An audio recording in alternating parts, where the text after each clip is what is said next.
Gracias por estar de nuevo con nosotros en este ciclo de ponencias interdisciplinarias que hemos titulado Ecosistemas agropecuarios para una agricultura y ganadería humanamente responsables y que estamos desarrollando en el marco del World Knowledge Summit México 2020 o Congreso Cumbre Mundial del Conocimiento. Y en este caso especial, específicamente hablando en lo que es el Foro Mundial del Conocimiento 2020, organizado por el Colegio Internacional de Profesionistas CIC de México.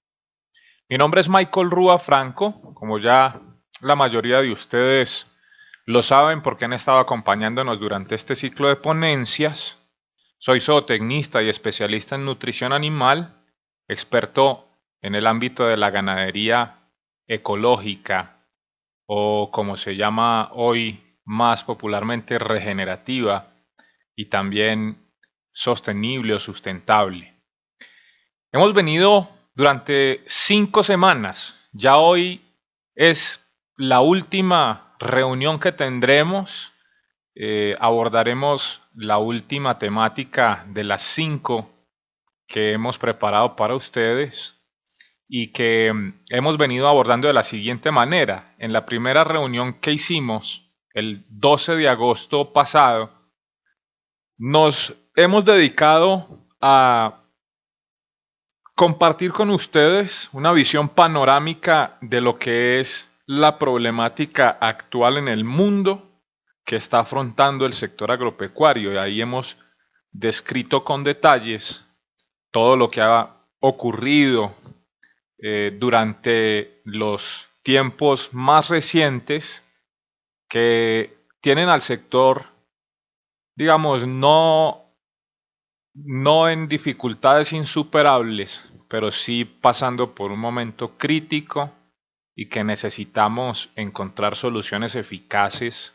Y es justamente a lo que nos convoca el Colegio Internacional de Profesionistas para proponer soluciones que han demostrado ser reales y eficaces para solucionar problemas no de una comunidad específicamente, sino mundialmente. Digamos que son propuestas de solución que se pueden aplicar en cualquier lugar del mundo y que al final vamos a poder obtener mejores resultados para una producción de alimentos más saludables y mediante prácticas más sostenibles de la producción agropecuaria en donde quiera que se lleven a cabo estas propuestas. Entonces, hicimos toda una descripción de todas las problemáticas, porque no es una sola, sino de todo lo que son los componentes de esa problemática general del sector agropecuario mundial. Después de haber visto eso en detalles, continuamos en la siguiente reunión, en la segunda que se realizó el 19 de agosto y estuvimos hablando sobre corregir el rumbo con una visión holística. La tercera reunión fue el 26 de agosto y estuvimos hablando sobre recuperar la calidad de vida rural. Básicamente en estas 2 ponencias estuvimos ya proponiendo como tal la solución que es a lo que le llamamos el ecosistema agropecuario productivo y que básicamente consiste en la diversificación productiva, en las prácticas más ecológicas para una producción sostenible de alimentos, pero no alimentos de cualquier tipo, sino alimentos de mejor calidad especialmente porque no están contaminados con químicos, venenos, hormonas o cualquier otra sustancia que los pueda contaminar y que pueda tener alguna repercusión negativa sobre la salud humana. Pero también mediante prácticas de producción, de manejo de los recursos de la naturaleza, que permitan no solamente regenerar los suelos, sino también devolverles su fertilidad, mantenerlos productivos a largo plazo y todo eso que es básicamente el enfoque de la visión holística. También hablamos que la visión holística es una visión más integral, no reduccionista, sino es decir, no separando los elementos y los recursos y trabajando cada uno por su lado, sino tratando de entender el conjunto de lo que es el ecosistema donde hacemos ganadería, sus necesidades, entender sus necesidades y también tratar de proporcionar un manejo que sea igual de integral, no gestionando cada cosa por aparte, sino un manejo que sepamos que cada decisión que se toma y cada práctica que se realiza debe repercutir positivamente y no negativamente sobre todos los demás componentes de los ecosistemas y de lo que es el negocio de la producción agropecuaria como tal o de la producción de alimentos para el consumo humano.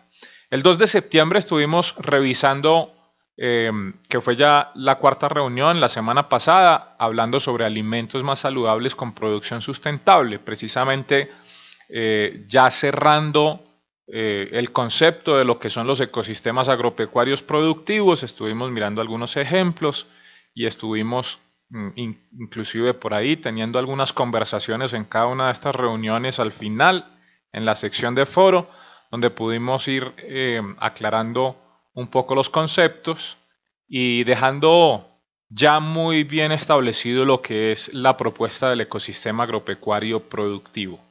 Hoy vamos a mirar el tema con el que consideramos es importante cerrar, y es esta parte de afrontando los retos del mundo globalizado. Vamos a entrar en materia de una vez con este tema. Para mí hoy es un día un poco triste porque se nos acaba este espacio, pero seguramente el Colegio Internacional de Profesionistas lo mantendrá abierto para próximas reuniones en su debido momento, ya que pues esta no es una actividad que se va a realizar una sola vez, es una actividad que ya se ha venido realizando y que se va a seguir realizando, y que pues obviamente apoyaremos en lo posible. Hemos estado hablando sobre la creación del grupo de ganadería para el Colegio Internacional Agropecuario, Forestal y Pesquero, así que pues bueno, seguramente habrá noticias que dar hacia adelante. Lo importante es que hoy cerremos con broche de oro, que tratemos de llevar a cabo una buena reunión y desarrollar esta temática que al final también es clave para nuestro sector rural o agropecuario. Y básicamente quiero comenzar ilustrándoles lo que ha sido el proceso del desarrollo del mercado y del comercio de los productos agropecuarios. Durante siglos el comercio de productos agropecuarios fue directo entre productor y consumidores. Venimos de tiempos muy antiguos donde básicamente lo que se daba era el trueque o intercambio entre las personas. Digamos, yo producía algún tipo de alimento de la agricultura o de la ganadería y lo intercambiaba con vecinos de la comunidad para que entre todos nos complementáramos entre sí, o simplemente se daban los negocios ya un poco más a gran escala entre productores, donde se intercambiaban lotes grandes de animales o cultivos enteros a granel y demás, cosas así que pues hemos conocido todos a lo largo del tiempo y que hacen parte de lo que llamamos la sociología rural, cómo ha sido el desarrollo de las comunidades, el desarrollo de la producción agropecuaria, de los mercados, y básicamente llegamos a este punto que es tal vez lo más reciente, pero que ya vamos a ver que casi que está extinguiéndose, aunque el camino precisamente es retomando por este lado, que son los mercados campesinos, el mercado de plaza, el mercado de pueblo, que habitualmente se dedicaba mínimo 1 o 2 veces a la semana para salir de las fincas hasta las plazas de los pueblos, y allí se hacía todo el montaje de lo que eran pues las exhibiciones de los productos, montajes muy sencillos con pequeñas carpas o pues galeritas de improvisadas para que uno pudiera estar cubierto, pero básicamente así como lo vemos aquí con la señora, se trataba de tener los canastos o los sacos o simplemente una lona en el piso y ofreciendo nuestros productos. Eso pasaba en unas generaciones anteriores a la nuestra, tal vez todavía alcanzamos a vivir un poco de eso las personas de mi generación en particular cuando estábamos pequeños, podíamos ver todavía la dinámica de este tipo de mercados. Realmente ha sido muy acelerado, estamos hablando que en un periodo de más o menos unos 40 años o menos se ha transformado totalmente esta modalidad de hacer comercio. Las carnes y los lácteos, a pesar de ser más fácilmente perecederos, también se ofrecían en expendios al aire libre en las mismas plazas de mercado. Pero con la aparición y proliferación de enfermedades infectocontagiosas que podían transmitirse a través de una mala manipulación de los alimentos o de los productos de las granjas llevadas a estas plazas o centros de reunión entre productores y consumidores para poder hacer la venta y compra de alimentos, se fue haciendo más necesario aplicar estrictos controles sanitarios y luego los consumidores, siendo más informados acerca de estos riesgos sanitarios que podían correr, pues empezaron a preferir comprar en mercados más salubres y organizados. Entonces, pues obviamente esto se fue tornando cada vez más estricto y los gobiernos tuvieron que empezar a intervenir, creando entidades para el control y la regulación de todo lo que es el manejo sanitario de los productos en todos los ámbitos de negocio. Y especialmente con productos tan altamente perecederos y fácilmente descomponibles, no estoy muy seguro de si se dice así, pero se pueden descomponer muy fácil, se dañan o pues empiezan a fermentarse y a descomponerse y pueden también por esa vía causar enfermedades en los seres humanos. Esta situación obviamente hizo que en un comienzo se trasladaran de las plazas de mercado a locales. Normalmente lo que hacían las personas era abrir los garajes de sus casas o atender en los jardines de su propia casa o buscar locales donde pudieran organizarse mejor. Como vemos ahí en la pantalla, pues eran locales que ya se fueron organizando y eran los mercados de barrio o de pueblo, que ya eran prácticamente con un nivel de intermediación, porque ya no eran directamente siempre los productores los que ofrecían el producto, sino que, por ejemplo, traían de las fincas hacia el pueblo y en el pueblo los entregaban a alguien que se encargaba de la venta. Ese alguien ya se convierte en el tendero y ese tendero pues ya se convierte en un primer nivel de intermediación entre el consumidor y el productor. Así se formaron lo que hoy en día conocemos como famas o carnicerías para el caso del comercio de productos de origen animal, específicamente la carne y los productos cárnicos. Y en las tiendas de mercados de Fruver, donde está todo lo que son las hortalizas, vegetales y demás, y también los lácteos y algunas otras cosas. Estas tiendas fueron creciendo, se fueron desarrollando cada vez más, pero cuando ya los empresarios identificaron en esto una oportunidad de negocio, invirtieron en esto y desarrollaron lo que hoy en día conocemos como los almacenes de cadena, o también llamadas las grandes superficies de autoservicio. En estos puntos es donde prácticamente hoy en día la mayoría de las personas de estratos pudientes e incluso también de estratos medios y algunos bajos pueden hacer mercados en este tipo de lugares, porque digamos que ya se han ido diversificando estos mercados. Hay mercados que están dirigidos a los estratos más altos, de más capacidad de inversión, otros más específicamente dirigidos a los estratos medios y otros dirigidos también a los estratos bajos. Quiere decir que las grandes superficies de autoservicio no solamente se dedican a un nicho de mercado, hoy están tratando de abarcar todos los nichos de mercado y se consigue absolutamente de todo, eso lo sabemos cada uno de nosotros. Entonces la venta en plazas o mercados campesinos con el tiempo se fue desapareciendo. Rápidamente los mercados se fueron expandiendo y fueron trascendiendo fronteras territoriales. Primero por tierra, trenes y camiones, por ejemplo, eran los que transportaban ya los alimentos desde unas ciudades a otras, incluso acá les llamamos departamentos en Colombia, en otros países son los estados, las provincias.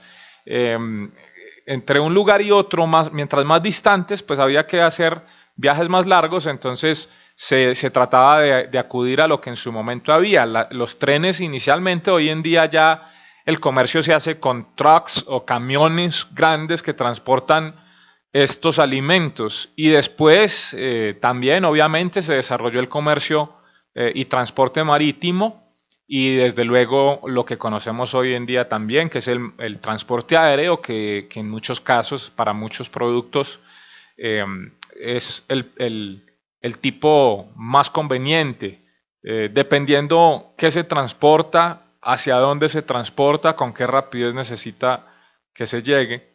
Incluso hoy en día se hace el comercio de animales en pie, que casi siempre se hace por barcos o también por aviones. Desde luego todo siempre buscando la conveniencia económica, la facilidad logística de las cosas. Y es a lo que con el tiempo se le fue denominando el comercio internacional, porque el comercio fue trascendiendo fronteras. Primero era de finca a pueblo, después salió de los pueblos hacia otras ciudades y después de las ciudades trascendió hacia otros,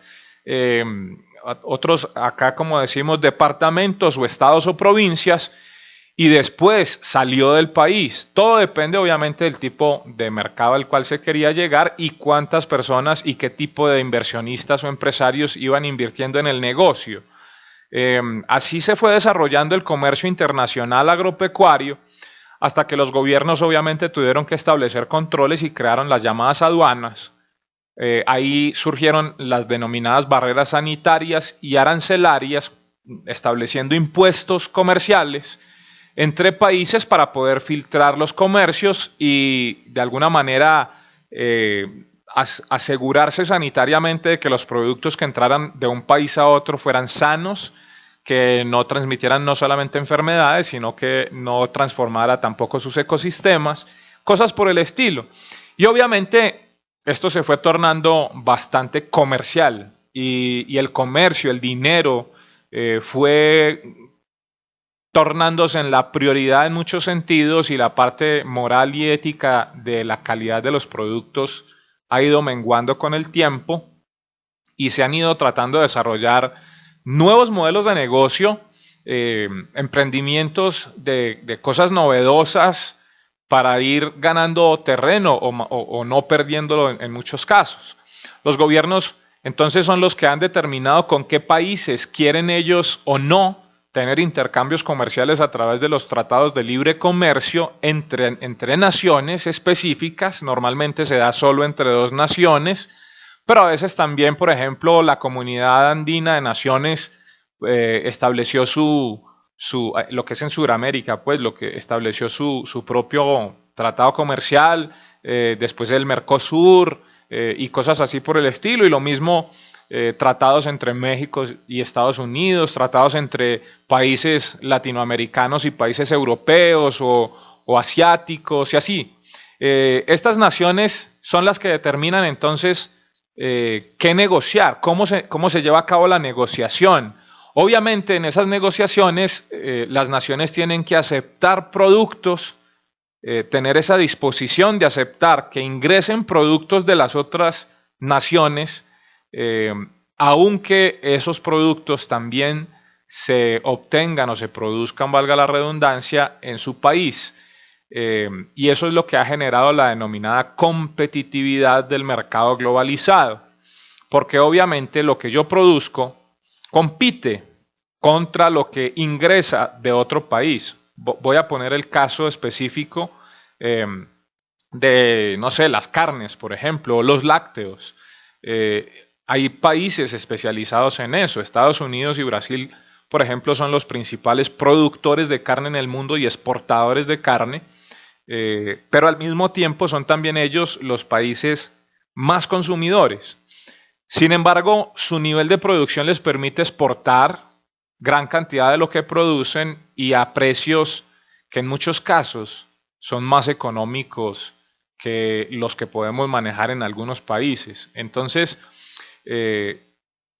empezamos con ese tipo de competencias. Puede ser que el producto que ingresa termine costando hasta menos que lo que el producto nacional cuesta producirlo.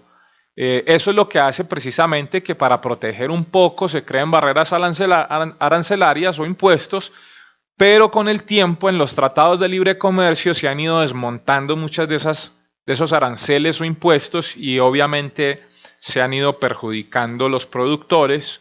Desde luego eso ha generado protestas. No siempre los productores entonces son beneficiados con los tratados comerciales entre países y en consecuencia siempre lo ha habido, en todos los países del mundo han habido protestas de los productores, de los participantes de las cadenas de producción de los alimentos y de los productos del agro, y obviamente en contra no solamente de los tratados, sino también de los gobernantes o gobiernos de turno, entre los cuales se están negociando los acuerdos, porque muchos de ellos se han considerado desiguales y no se protege finalmente al productor nacional. En muchos casos se privilegia el mercado de importación solamente por el tema de que van a dejar unos dividendos importantes o tributos o utilidades de los negocios para los países, lo que termina siendo muy atractivo para los gobernantes y pues obviamente ahí es donde digo que termina en muchos casos teniendo la prioridad del dinero sobre la calidad del producto, sobre el beneficio del productor local, etc. En esas negociaciones los países han tenido que aceptar entonces, como ya dije, la importación de productos que compiten con los que ya el país produce y pues obviamente eso es lo que hace que estemos enfrentando hoy en día un mercado mucho más agresivo. Antes competíamos, entre comillas, contra los vecinos, más bien nos complementábamos entre vecinos en las comunidades cuando hacíamos comercios locales, pero después nos metimos a un mundo que es la selva. La selva literalmente para mí es una selva donde uno entra desprotegido a negociar con el león, el tigre, y todos los demás predadores que hay en la selva. ¿Cómo voy yo a negociar contra grandes fieras siendo un pequeño o mediano productor? Eso es lo que finalmente termina desfavoreciendo a los pequeños productores y comerciantes de alimentos y termina beneficiando a los más grandes, de manera que se amplían las brechas de desigualdad entre ellos. Pero no solamente se trata de la dinámica comercial internacional, los mercados entre países, las intervenciones del gobierno, las desprotecciones de aranceles y todas esas otras cosas, sino que también se trata de la alta intermediación que hoy en día existe al desarrollarse las denominadas cadenas comerciales. Es lógico que si yo como productor ya no iba a llevar mi producto a la plaza de mercado, sino que la iba a llevar a otro sitio, y que digamos eso lo voy a sacar de mi localidad, de mi pueblo, de mi municipio o de mi estado o provincia y lo voy a llevar más lejos, es obvio que tuvo que ir entrando un nivel de intermediación cada vez mayor. Entonces el productor ya no llegaba directo al consumidor y para eso necesitaba logística. Entonces hay acopiadores, transportadores, transformadores. Después de que el producto es transformado, es luego llevado a la distribución a tiendas, que son los denominados minoristas, o también puestos en las cadenas de mercado, los almacenes de cadena y grandes superficies de autoservicio. Y todo esto fue generando una logística cada vez más compleja que obviamente requiere muchos más costos. Y el producto termina siendo pagado a un precio muy bajo al productor y vendido a un precio costoso al consumidor, y el productor hoy en día está pensando que el consumidor, por ejemplo, voy a poner el caso de la leche, los productores de leche se fijan en el precio que hay en la góndola de un mercado de tienda o de grande superficie y, por ejemplo, vamos a suponer que cuesta $1 o un poquito más de $1 el litro de leche, puesto ya en el punto de venta para el consumidor. Y resulta que el productor recibe una tercera parte o menos de una tercera parte de ese valor. El productor no se pone a prestar mucha atención en la gran intermediación que hay entre él y el consumidor, sino solo en los precios. Y él dice, caray, pero ¿cómo es posible que el consumidor pague más de $1 por un producto que a mí me pagan a menos de una tercera parte de $1? Entonces quiere decir que los intermediarios se están quedando con 2/3 partes de lo que el consumidor paga. Pero la cuenta que no hacemos como productores es cuánto dinero se tiene que invertir en cada una de las operaciones necesarias desde que recogemos la finca o recogen pues los intermediarios, recogen el producto en las fincas, lo trasladan a puntos de acopio, lo clasifican, lo preparan, lo transforman en muchos casos, lo empaquetan, lo distribuyen. Todo eso genera costos, genera empleos, genera infraestructura, genera impuestos, genera servicios, etcétera. Y obviamente el costo finalmente no es que se la gane toda el intermediario. Al final termina ganándose un porcentaje que es variable, pero que no es el 100%, nunca. Es muy costoso toda esta dinámica y al final se da por todo el nivel de intermediación que tiene que haber para que el producto que generamos en las fincas llegue hasta el consumidor. Una forma de ir tratando de aminorar un poco ese gran mercado de intermediación, pues es el hecho de que estemos frente a un desarrollo de comercio electrónico, tratando de que el productor pueda llegar directo al consumidor. Todavía esto requiere una intermediación porque las plataformas no son gratuitas. Las plataformas de pago en línea para que el consumidor pueda pagar el producto y el dinero le llegue al productor a su cuenta de banco requiere una intermediación financiera y bancaria. Obviamente eso tiene sus costos y el desarrollo de todas estas aplicaciones y todas las empresas que desarrollan este tipo de medios de comercio electrónico pues también necesitan un personal, una infraestructura, pagar también unos servicios, en fin, y todo eso termina siendo todavía una intermediación costosa. Para algunos otros, sobre todo ahora en tiempos de pandemia, esto ha sido una gran oportunidad de acercarse más al consumidor, pero todavía requiere inversión. Incluso hay experiencias muy bonitas, exitosas, de cómo jóvenes que se han formado en las universidades terminan desarrollando aplicaciones electrónicas para celulares o cualquier dispositivo electrónico.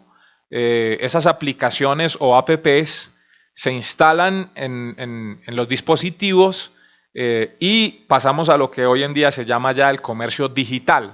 Digamos que el comercio electrónico implica página web y participación de plataformas web para facilitar ese comercio y de todas maneras requiere una logística porque el producto no va a llegar por arte de magia al consumidor. El consumidor lo compra por una plataforma, pero al final el productor tiene que ver cómo resuelve el tema de me hicieron un pedido por página web, ¿cómo lo voy a llevar hasta el consumidor?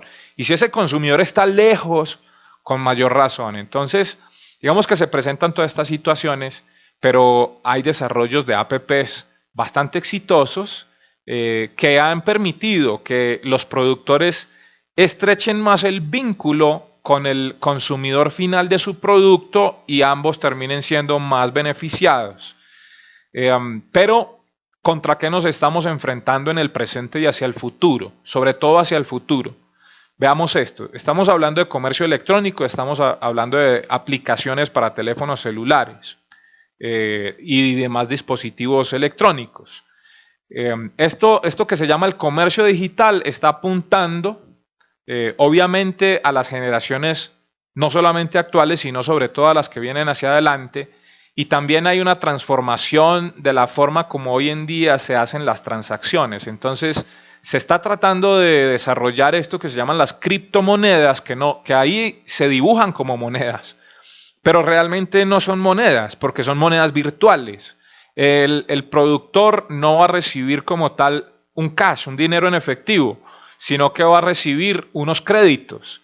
Esos créditos es dinero que puede gastar, pero es un dinero virtual o electrónico y es parte de lo que viene al futuro. Lo más seguro es que no se va a tardar mucho este tipo de comercio, de mercado electrónico, donde ya no vamos a pagar con billetes y monedas, literalmente billetes que se imprimen o monedas que se fabrican, sino que vamos a empezar a hacer transacciones con monedas virtuales, monedas que físicamente no existen, pero se manejan como créditos que yo tengo. Entonces yo puedo tener en mi cuenta, no sé, miles de dólares, por ejemplo, y con eso puedo pagarle a un trabajador, pero el trabajador tendrá que ver también cómo,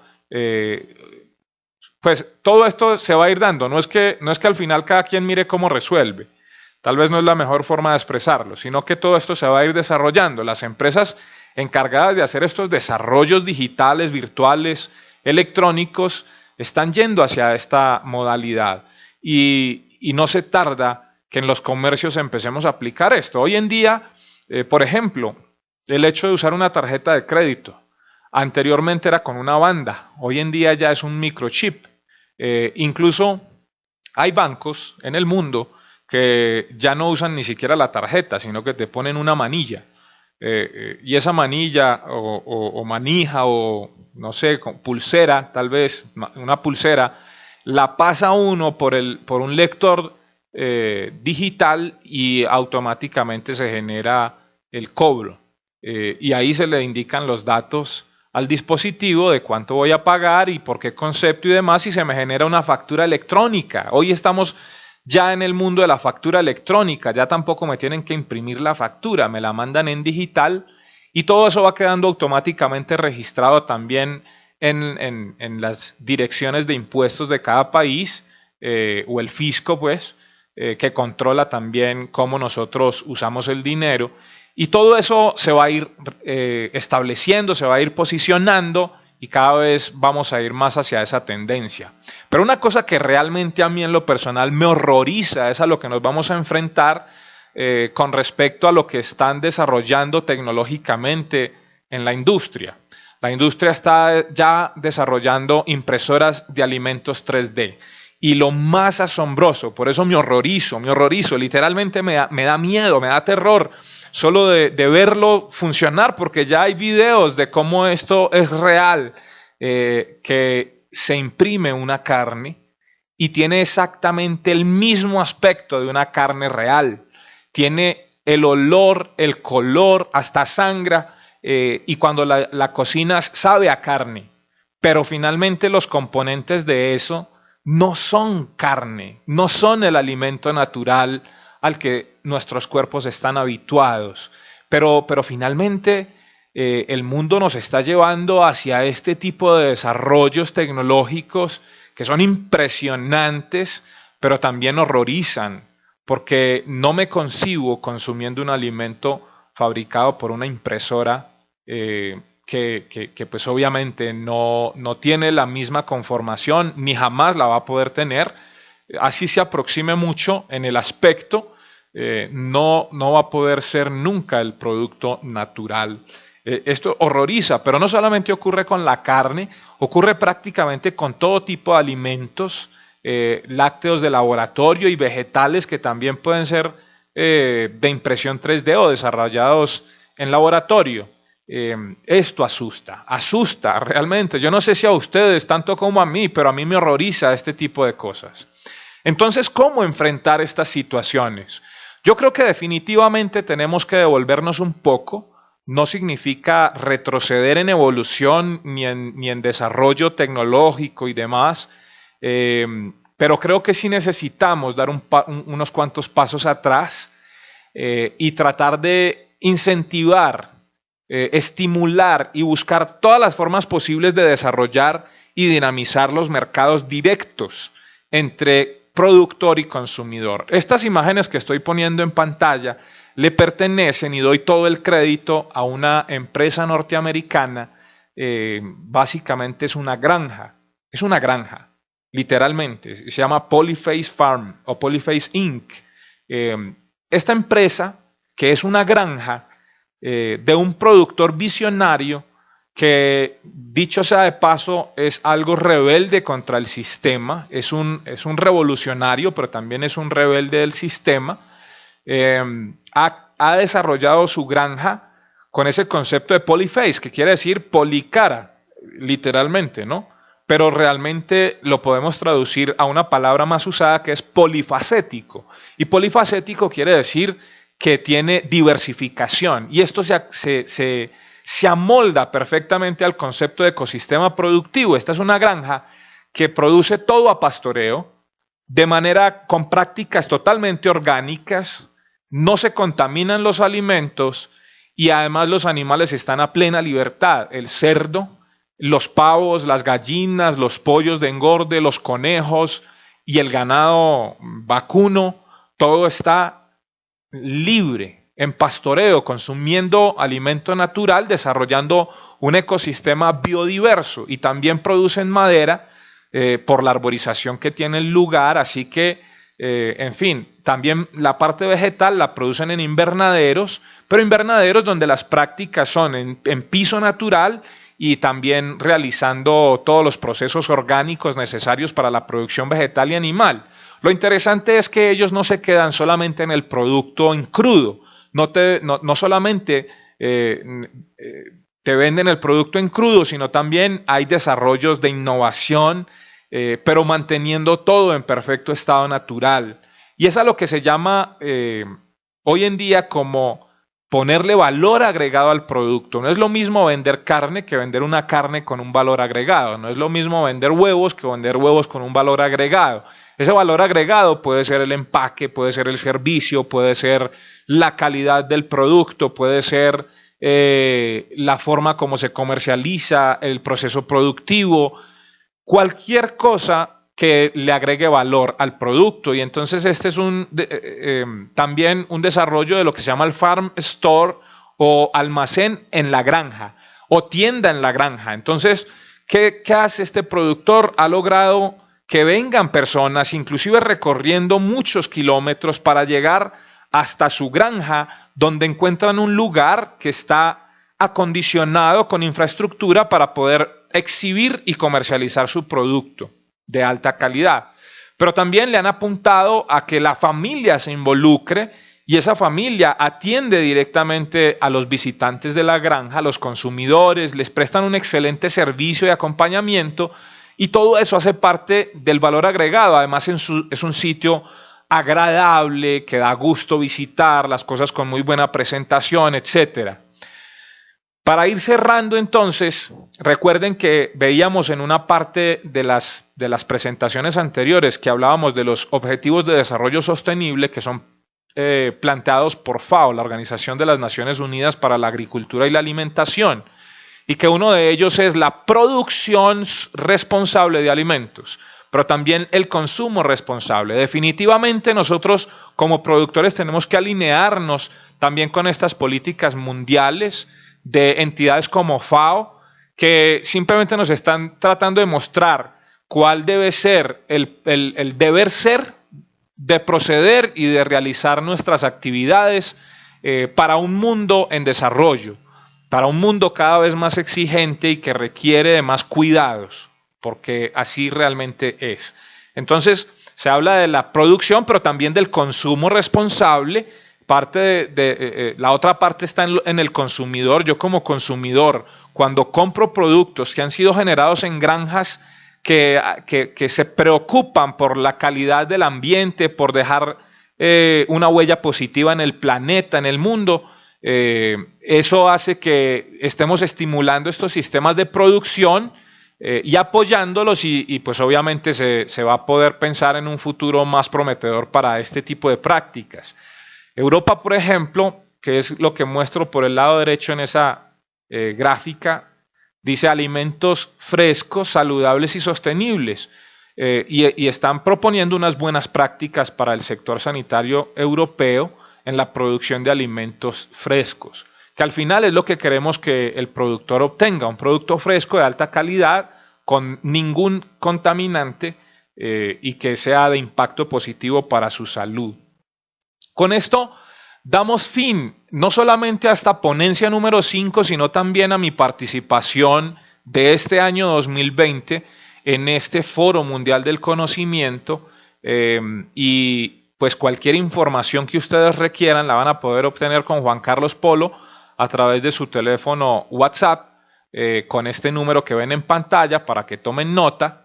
Y pues no me queda más que ofrecer también un agradecimiento al Colegio Internacional de Profesionistas por la invitación que me han hecho, por haberme considerado aportante para este Foro Mundial del Conocimiento, y probablemente nos veremos con la bendición de Dios también en la Cumbre Mundial del Conocimiento, el World Knowledge Summit, que se va a realizar en el mes de octubre.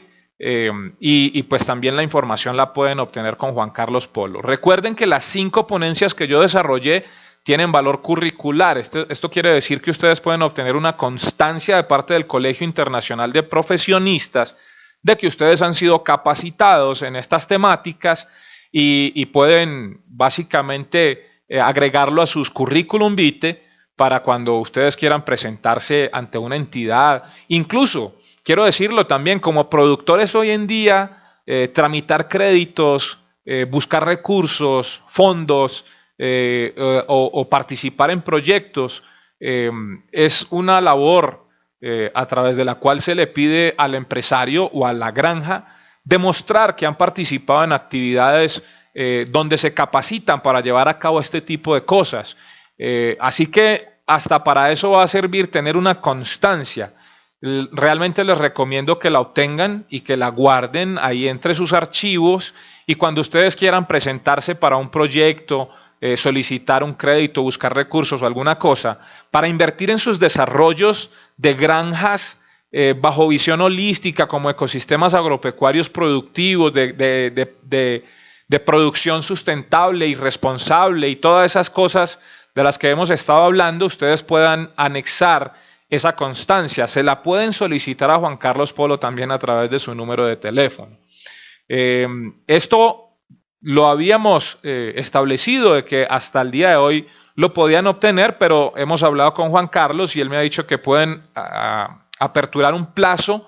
Entendible la situación de que por temas de COVID no ha sido fácil que las personas se acerquen a realizar su aporte para obtener la constancia en Western Union. Entonces Juan Carlos les puede ofrecer información y facilitar la manera de qué otra manera lo pueden hacer, o hasta qué plazo les pueden esperar para que les puedan otorgar sus constancias.